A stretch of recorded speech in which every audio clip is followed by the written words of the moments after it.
Hello दोस्तों, आप सभी का स्वागत है मेरे चैनल में। आज हम न्यू के ड्रामा द डिफेक्ट के बारे में बात करने वाले हैं। डिफेक्ट से आपको क्या समझ आता है? यही कि अगर प्रोडक्ट डिफेक्टिव है तो उसे विद इन टाइम पीरियड में हम स्टोर वाले या कंपनी को रिटर्न करके रिफंड की मांग कर सकते हैं। वही अगर हम इंसानों के बारे में बात करें तो आपको क्या लगेगा? जी हाँ दोस्तों, इस ड्रामा में हमें यही बताया है। तो चलिए, क्या है कहानी, इस कहानी को हम शुरू करते हैं। कहानी की शुरुआत होती है किम सी से, जो कि एक हॉस्पिटल की चीफ डायरेक्टर है और वो एक चैरिटी फाउंडेशन के ऑपरेटर भी है।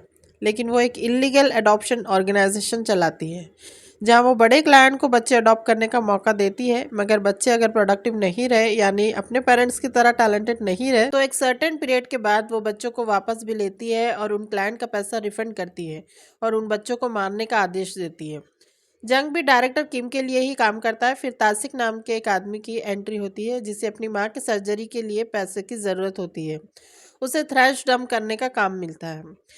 या उसका बॉस उसे बताता है कि बैग को बिना चेक किए उसे ड्रम में डालना है और उस पर सीमेंट डालकर उसे लॉक करके फेंकना। ये तासिक का रोज़ का काम था। मगर एक दिन तासिक को एक बैग हिलते हुए नजर आता है, जिसमें से खोलने पर उसे एक बच्ची दिखाई देती है जिसका नाम है किम आयोन। तासिक को यह पहली बार अपने क्राइम का पता चलता है। तासिक ऐसे ही और भी 3 बच्चों को बचाने का काम करता है, जिनका नाम होता है सोमी, सियोक और जोआन। तासिक चारों को सरवाइव करने के लिए ट्रेनिंग भी देता है, मगर उन्हें बाहर जाने की परमिशन नहीं होती है, क्योंकि किम के आदमी कभी भी उन चारों लोगों को मार सकते हैं। तासिक बच्चों को बचाने का काम अपने बॉस की चोरी से करता है। फिर हमें दिखाया जाता है कि एक कपल चोइसी वो नाम के लड़के को अडॉप्ट करते हैं।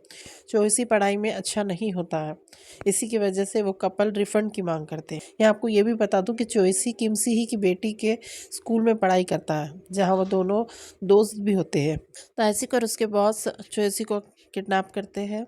चोइसी को मारने का काम तासिक का होता है, जहाँ वो चोइसी को बचा लेता है और वो उसे सारी डिटेल समझाता है। यहाँ वो एक उसे एड्रेस देता है और उसे बताता है कि तुम्हारे ही जैसे और भी कई सारे बच्चे हैं जो इस एड्रेस पर रहते हैं और तुम्हें जल्द से जल्द वहाँ पहुँचना है, क्योंकि तासिक को अपने बॉस को रिपोर्टिंग करने के लिए जाना होता है। यहाँ वो चोइसी को उसके एडॉप्टिव माँ की रिकॉर्डिंग भी सुनाता है।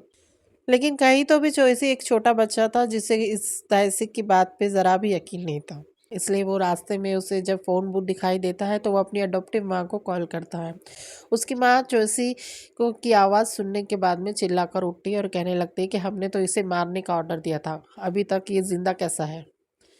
जिसके बाद में चोइसी ये सारा सब कुछ सुनने के बाद में तेजी से उस एड्रेस पे भागता है, जहां पर आयून उसका इंतजार कर रही थी।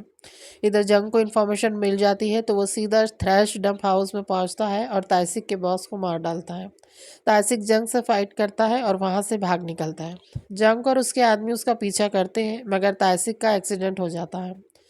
आयून भी ताइसिक की लोकेशन को ट्रैक करती है, मगर जब तक वो पहुंचती है तब तक कि उसकी गाड़ी में ब्लास्ट हो जाता है। तो दोस्तों, ये था द डिफेक्ट्स न्यू के ड्रामा का पार्ट 1। अगर आपको मेरी वीडियो पसंद आई है तो इसे शेयर कीजिए, लाइक कीजिए, मेरे चैनल को सब्सक्राइब करना ना भूले। Till then, bye bye, take care.